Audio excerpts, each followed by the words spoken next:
I'm Michael Dugher and I'm the Chief Executive of UK Music. How important is Music Venues Day to you?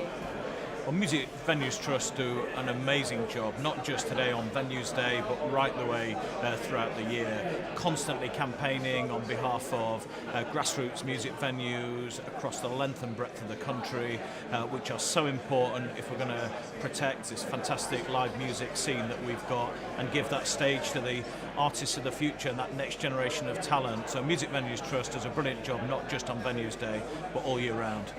And what are you hoping to get out of a day like today, or what sort of knowledge are you hoping to impart to other people on a day like today?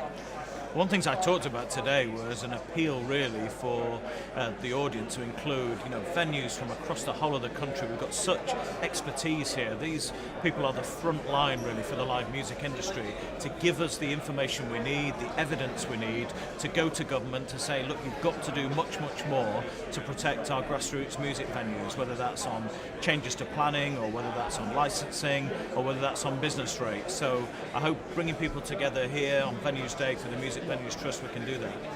And what do you think is the most important thing right now that needs to be done to help these small venues? I think we've got to wake up to the fact that we've lost 35% of all venues in the last decade. Now things have stabilised a little bit, we've won some key battles along the way, but there are music venues, grassroots music venues that are under threat across the country, and we need some urgent changes to protect grassroots music venues. So one of the things we've talked about today is changing the planning law so that agent for change is something that's enshrined in law, so that big developers can't come into an area where there's always been a music venue and then complain about that music venue and lead to that music venue closing down. So that's one change in legislation that the government could adopt today. There are other changes we want to see, but today's really about raising awareness about the threats that many of our grassroots music venues are facing, but also celebrating success and saying we have some of the most fantastic venues and the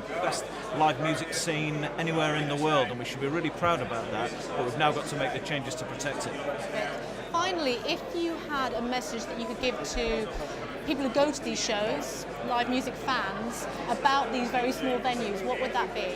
So if you're a music fan who goes to your local music venue and values that and has a great time, you meet your friends, you see some fantastic new bands, some local bands, hopefully some stars of the future. If you care about that, make sure the politicians know about it. So you can get hold of your local MP, doesn't matter what party they are, get hold of your local MP, drop them an email, send them a message on Twitter, go and see them at a surgery and say, look, we need action to protect our local music venues. So will you support Agent for Change when that's brought before the House of Commons in January?